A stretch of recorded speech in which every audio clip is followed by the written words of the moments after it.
अस्सलाम अलैकुम वरहमतुल्लाहि वबरकातुहू। एनसीईआरटी क्लास 10th हिस्ट्री का चैप्टर नंबर 4 चल रहा है। चैप्टर का नाम है द एज ऑफ इंडस्ट्रियलाइजेशन। ये इस चैप्टर का part number 8 topic number 3.2 what happened to weavers. Weavers के साथ क्या हुआ। चलिए हम शुरू करेंगे इस टॉपिक को। 1760 के बाद ईस्ट इंडिया कंपनी के पावर्स ज़्यादा कॉन्सॉलिडेट हुए, यानी इसकी पावर्स एक्सटेंड हुई। ज़्यादा से ज़्यादा पावर ईस्ट इंडिया कंपनी के पास आया, मगर फिर भी इसी टाइम इंडिया का एक्सपोर्ट एकदम से डिक्लाइन नहीं हुआ। ब्रिटेन के जो कॉटन इंडस्ट्रीज थे इस समय भी वो इतने एक्सपेंड नहीं थे जितने कि इंडियन फाइन टेक्सटाइल्स एक्सपेंड थे।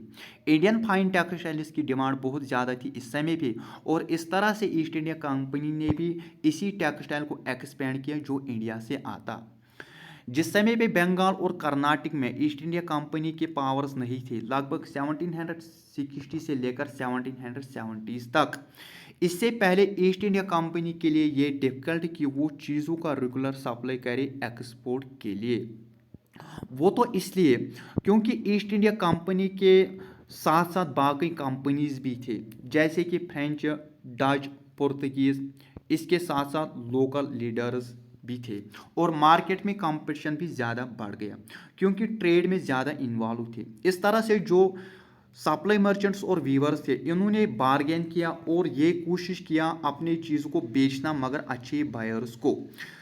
वीवर्स और मर्चेंट्स के पास बहुत से चॉइसेस थे, बहुत से ऑप्शंस, क्योंकि मार्केट में बहुत से बायर्स थे। जो अच्छा बायर लगता, जो अच्छा बायर मिलता, फिर इसी बायर को अपना प्रोड्यूस भी बेचता। और जो इंडिया में कंपनी के ऑप्शंस थे वो अक्सर कंप्लेंट करते हैं और फिर लेटर्स भेजते लंदन में और बोलते कि इंडिया में जो वीवर्स और सप्लाई मर्चेंट्स काम कर रहे थे वो अपनी चीज़ों को हाई प्राइसेस पर बेचते थे। लेकिन ये हमेशा के लिए नहीं रहा।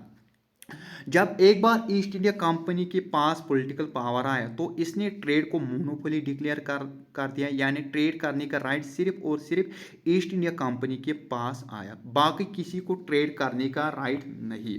इसने वहां पर बाकी लोकल लीडर्स और मर्चेंट्स को एकदम से हटा दिया जब ईस्ट इंडिया कंपनी के पास पॉलिटिकल पावर्स आया। इसने सिस्टम ऑफ मैनेजमेंट को डेवलप किया। इस सिस्टम के तहत ईस्ट इंडिया कंपनी ने कंपटीशन को ख़त्म कर दिया, कॉस्ट के ऊपर कंट्रोल किया, फिर चीज़ को रेगुलर सप्लाई किया, जैसे कि सिल्क और कॉटन गुड्स का। फिर ईस्ट इंडिया कंपनी ने कुछ स्टेप्स उठाया। पहला स्टेप जो ईस्ट इंडिया कंपनी ने उठाया वो ये था, जो एग्जिस्टिंग ट्रेडर्स थे यानी जो पुराने के ट्रेडर्स थे इनको पूरी तरह से हटा दिया। इसके साथ साथ इन ब्रोकर्स को भी हटा दिया जो क्लोथ ट्रेड से कनेक्टेड, जो क्लोथ ट्रेड में इन्वॉल्व थे पहले, और जो वीवर्स थे इनके ऊपर डायरेक्ट कंट्रोल किया। फिर ईस्ट इंडिया कंपनी ने पेड सर्वेंट को अपॉइंट किया जिसको गोमास्त बोलते हैं। ये बात याद रखो, इस पे डायरेक्ट क्वेश्चन एग्जाम में आता है। ये जो गोमास्त था इसका काम सुपरवाइज करना यानी देखभाल करना, इन व्यूअर्स के ऊपर ध्यान रखना, फिर सप्लाई को कलेक्ट करना यानी जो टैक्स आता है उसको कलेक्ट करना, और क्लोथ की क्वालिटी को चेक करना यानी अच्छी और ख़राब क्वालिटी के ऊपर एग्जामाइन करना। ये इस गोमास्त का काम जो कि अपॉइंट किया कंपनी ने एज ए पेड सर्वेंट। ये पहला स्टेप जो ईस्ट इंडिया कंपनी ने उठाया। अब हम थोड़ा सा आगे चलेंगे, हम देखेंगे कि दूसरा स्टेप ईस्ट इंडिया कंपनी ने क्या उठाया। देखिए दूसरा स्टेप क्या उन्होंने उठाया। जो वीवर्स थे उनके ऊपर रोक लगा दिया, यानी इन वीवर्स को दूसरे बायर के साथ डील नहीं करना, सिर्फ और सिर्फ ईस्ट इंडिया कंपनी के साथ डील करना। इसके लिए ईस्ट इंडिया कंपनी ने एडवांसेस दिए, इन वीवर्स को पूरी तरह से बंद कर दिया, इनके ऊपर ज़्यादा से ज़्यादा कंट्रोल किया।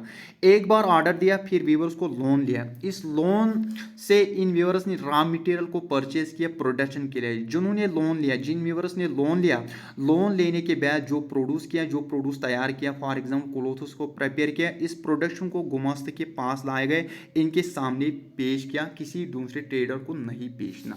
ये दूसरा स्टेप जो ईस्ट इंडिया कंपनी ने उठाया। जैसे जैसे लोन्स आया और फाइन टेक्सटाइल्स की डिमांड एक्सपेंड हुई, इसकी डिमांड बढ़ गई, वीवर्स ने भी एडवांसेस लिए और ज़्यादा से ज़्यादा वो भी अर्न करने लगे। बहुत से वीवर्स ऐसे भी थे जिनके पास ज़मीन के छोटे छोटे टुकड़े भी थे जहाँ से वो कल्टीवेशन करते वीविंग के साथ साथ, और इस प्रोड्यूस होने से ये वीवर्स अपनी फैमिली को केयर करते थे, अपने नीड्स फुलफिल कर पाते। लेकिन बाद में इन वीवर्स ने इस लैंड को छोड़ दिया और सारा टाइम वीविंग में लगाया। वीविंग करने में लेबर्स की ज़रूरत, फिर पूरे फैमिली को इसमें शामिल कर दिया। सभी चिल्ड्रन और वोमेन्स भी वीविंग में इन्वॉल्व हुए, वीविंग के अलग अलग स्टेजेस में काम करने लगे। कहने का मतलब पूरी फैमिली इस वीविंग में इन्वॉल्व हुई। अब हम थोड़ा सा आगे जाएंगे। मगर जल्दी बहुत से वीविंग विलेजेस में ये रिपोर्ट सामने आई, ये खबर आई कि वीवर्स और गोमास्ता के बीच में क्लैशेस हुए। पहले के जो सप्लाई मर्चेंट्स थे वो अक्सर वीविंग विलेजेस में ही रहते थे। इस तरह से वीवर्स और मर्चेंट्स की क्लोज रिलेशनशिप थी।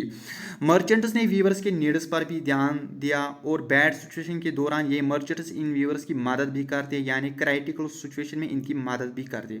मगर ये जो नए गुमास्ताज लोग थे वो आउटसाइडर्स थे, बिल्कुल भी इनको वीविंग विलेज के साथ किसी भी तरह का सोशल कनेक्शन था नहीं। ये गुमास्ताज गुस्ताखी से पेश आते, इन व्यूअर्स के साथ गुस्ताखी भी करते, विलेजेस में सिपाही लेकर आते इन व्यूअर्स को डराने के लिए, और इनको पनिश भी दिया अगर उन्होंने काम में डिले किया। कभी कभी इन व्यूअर्स को मारपीट भी किया।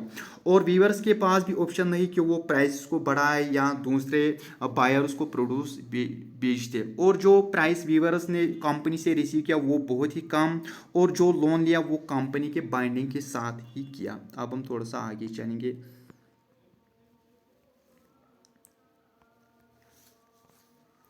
बंगाल और कर्नाटक के प्लेसेस में वीवर्स ने विलेजेस को छोड़ दिया और माइग्रेट होने लगे दूसरे विलेजेस में जहां इनकी फैमिली रिलेशनशिप थी, और वहीं पर लूम्स को सेटअप किए। और कहीं ना कहीं इन व्यूवर्स ने रिवोल्ट भी किया, कंपनी और इसके ऑप्शंस को अपोज भी किया। टाइम होने के साथ साथ बहुत से व्यूवर्स ने लोन लेने से इनकार किया, वर्कशॉप्स को बंद कर दिया और एग्रीकल्चर में काम करने लगे। 19th सेंचुरी में कॉटन वीवर्स ने नए प्रॉब्लम्स फेस किए। इस तरह से ये टॉपिक कंप्लीट हुआ। Thanks for watching this video.